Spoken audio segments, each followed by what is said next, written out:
From the Hello, everyone. I'm James Jacobson in Maui, Hawaii.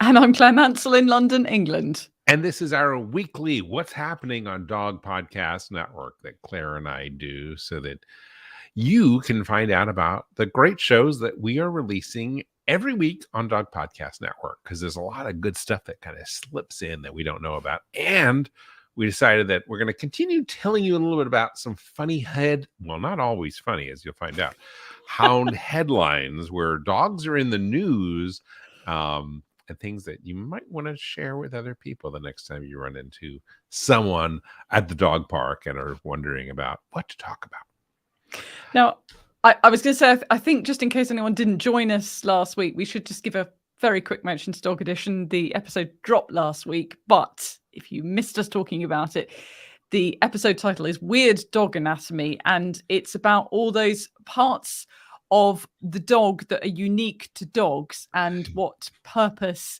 they serve, like wet noses and dew claws and things like that. So it's a tour of the dog's body and what those parts of the body do. It's very interesting. It is. Yeah, and the long leash this week, your show, Jim, the future of at-home vet testing with Jen Hagnes. Now, this is, I mean, as soon as you started talking about it, I thought, well, of course this is what we're doing, because this is just the next logical thing to move on to. And it's almost a bit pandemic-y, you know, that we're doing this stuff at home now that we used to do in offices, you know, or well, telemedicine evolved a lot during the pandemic. Lots of things, you know, there was so much pressure put on veterinarians because there's so many new people who had dogs, and all of the horrors that we have covered on various shows on Dog Podcast Network related to the pandemic. Mm-hmm. The natural extension for it was, well, you can do more tests at home. And there certainly have been DNA tests that you can do with your dog at home for a while. But those are sort of like nice to have, but there are need to have tests that you can actually do at home for, you know, we can check your dog's pee and stuff like that. You collect it, obviously, and send it off to the lab. And so by the time you have your appointment with the vet, the results are in, and it can be a lot more efficient process. And so we talked with a company that is starting this trend. And it's starting with pee, but I think they have a lot more other things you can do coming in the future. And it's really interesting. It's a little controversial. And so we get into that on the long leash this week. Yeah, and the idea as well that the results are sent to both the owner and to your veterinary clinic. And I really like the fact that they produce the results in two separate ways. So they have a layman's results. Right. So for the likes of you and I who wouldn't understand necessarily all the science and all the nitty gritty behind it, they kind of say, you know, it proved positive for this or negative for this. And then for the vets, they do a deep dive into what the results actually mean and all the nitty gritty stuff. So yeah, I think it's a very clever idea, and particularly with pressure on veterinary clinics at the moment, where sometimes when you phone up, if you have a non-urgent thing, it will be, you know, 3 or 4 days or whatever. So, you know, the potential for this maybe to get the test out on a courier and get it back and, I don't know, save some time in the system. It's clever. It's nice to be in the loop. You know, in America, we have this electronic records process for medical records, and it's a little confusing, but you can actually, you know, sometimes go in and look at your lab results, and it's helpful for people who are dog health nerds, who are data geeks. And so that is one of the benefits of doing this. It can be more efficient. It can potentially be more less expensive. And so it's a really interesting thing, and it's just in its infancy, but it's something that you can probably request with your own vet if they're not using it. Check it out. It's on the long leash this week. Now, talking of expenses, Dog Cancer Answers this week, touching on how to think about dog cancer expenses. And, you know, it's not just a case of you can either afford it or you can't. There are lots of different routes and ways that you can pay for it. And of course, you have the extra pressure. It's slightly different in the UK with insurance, but most of your insurance, if you're insured, you have to pay up front and then get reimbursed. We do have some cases in the UK, some companies where you literally can just walk away from the bill and they sort it all out, which is quite amazing. Not all, some. Yeah, well, the UK has been way more forward thinking in terms of pet insurance than the United States, and and we're trying to catch up here in the US.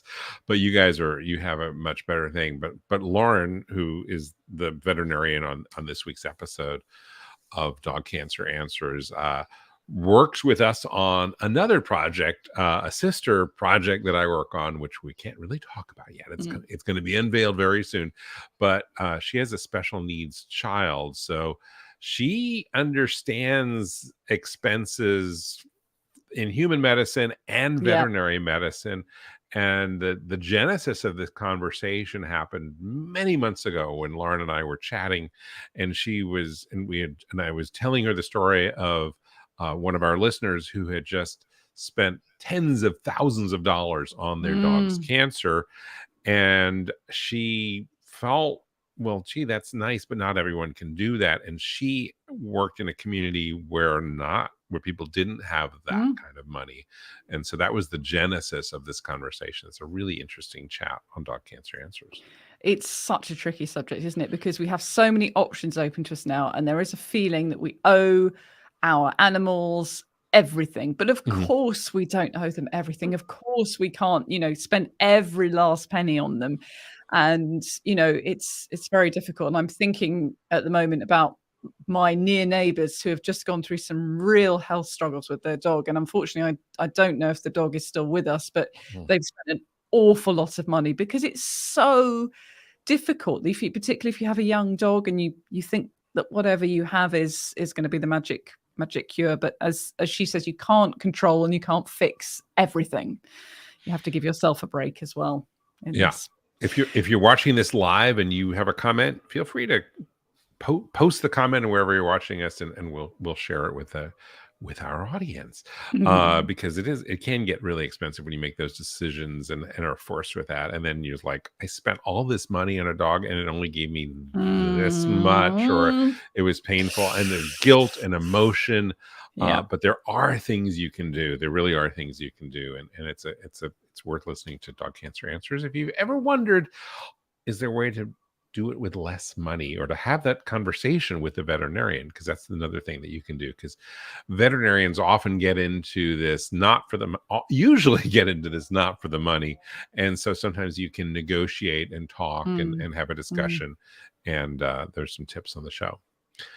So our hound headlines. Would you like to start with the dark one or the funny one? Let's start dark and then get funny, because we don't want to take you to. We'll talk about Dog Cancer Answer and big medical bills, and then I will tell you this story. This is something. So Claire and I are perusing the headlines for dog stories from all over the world, and we both picked up on this one because it is so dramatic. A dog killed a person this week in Wichita, Kansas. In America. So how did they possibly kill them in America? I mean, what could it be? So what happened, if you're wondering, that it was an accident, according to the sheriff, but basically the back seat contained hunting gear and a rifle. This is according to the statement from the Kansas sheriff. A canine belonging from the dog.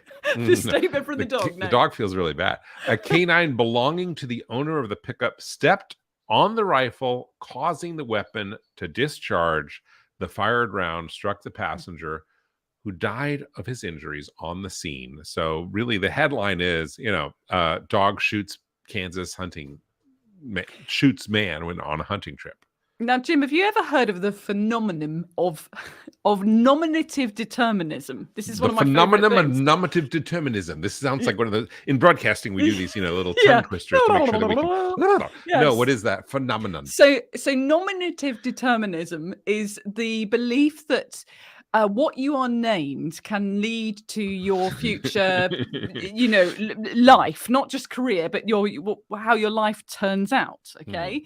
And they have studied this. And for instance, there's apparently a disproportionate amount of people called Dennis who turned into dentists, which is quite weird.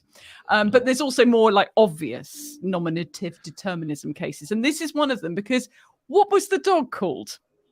Well, It says it. It says it. Trigger was from 2015. That was a different dog. There was another one. Okay, sorry. Yeah, that's why I picked that story, because this is not the first time it has happened. Because back in 2015, there was a nominative that thing. A dog named Trigger shot a woman in Indiana. So, all right. So we don't know the name of the other dog. We don't know the name of the dog. We do know that the dog is that the dog feels really bad, and that there's like a GoFundMe page put on by the plumbing contractor, because the guy was a plumber. So it feels really bad. They raised a bunch of money. It's really unfortunate. Obviously, it ties in with the prevalence of guns in the United States, and all these accidents, including the one caused in 2015 by Trigger, who's a Labrador, are because basically people don't have the safety on their gun, and the dog does something inadvertent and shoots the person, sometimes fatally, as in this case this week, or sometimes through the wrist, or different things like that. But guns and dogs, or guns and humans, frankly, guns, just guns. Yeah, what do they say? A bad guy with a gun and a dog with a... Anyway, so I know that dogs are used in hunting and often, and but this was a really unfortunate thing that came out of Kansas, and so you got to get that headline of the famous headline of man bites dog. Well, this is dog shoots man. But we have better news. Some other more friendly hound headlines, Claire. So I have to tell you, I was having my breakfast this week, and I had the breakfast news on behind me, and they started talking about this dog story. And of course, my ears pricked up, and I thought, oh, this will be perfect for hound headlines. And they were talking about this dog story, and it was, as I say, behind me, so I was only listening to it. And they were saying, well, this dog has been escaping from its yard, and it has been chasing the garbage lorries, and it has been chasing cats. And I was thinking, well, this isn't exactly an unusual thing or exactly a positive thing. Why are they doing a news story about this dog chasing garbage lorries? Shouldn't they just be finding the owner and saying, your dog shouldn't be doing this? Anyway, I turned around. It was not, in fact, a dog. It was a duck. Duck, dog. They talk funny in England. You got to pay attention. So this is a duck who has become notorious in his neighborhood because he keeps escaping and terrorizing cats and turning up in neighbors' gardens. And they were showing all these posts on social media of people saying, "Is this your duck?" Not "Is this your dog?" That's quackers. Yeah. Okay, but that's not a hound headline. I know it's not, but I thought it was. I really thought it was. It could be. Yeah. It could be if you just dogs and ducks. If you just, what else has struck your funny this week? No, nothing else apart from that. I'm sorry, I bring a dog and a duck to the table, but a duck that sounded like a dog. Okay. Well, we will continue looking for hound headlines, things that may make you go, huh. And we will come back again next Thursday with more of those. If you find something in the news that you think we should cover, either here on our live show or on one of our more thoughtful podcasts, please let us know, and you can get in touch with us on our website at dogpodcastnetwork.com. And you can find all the shows on Dog Podcast Network if you go to shows.dogpodcastnetwork.com, and you can see a list of all the shows, and you can dig deep into the episodes. We are continuing to grow, and we appreciate the fact that you are growing with us. Your comments and feedback really do matter, because it helps shape the programming that we put out into the world. So if you have any ideas for things that you'd like to hear, things that don't exist currently on Dog Podcast Network or elsewhere, let us know, again, through our website. Fantastic. Same time next week, Jim. And I'll bring two dogs and not a dog in duck's clothing, no or a quacks, duck in no dog's pigs. clothing. And hopefully no more dogs shooting people. Well, hopefully not, but it can't be guaranteed, really. That's right. Not here. Anyway, take care, everyone. I'll see you next week, and I'll see you on Dog Podcast Network. Aloha.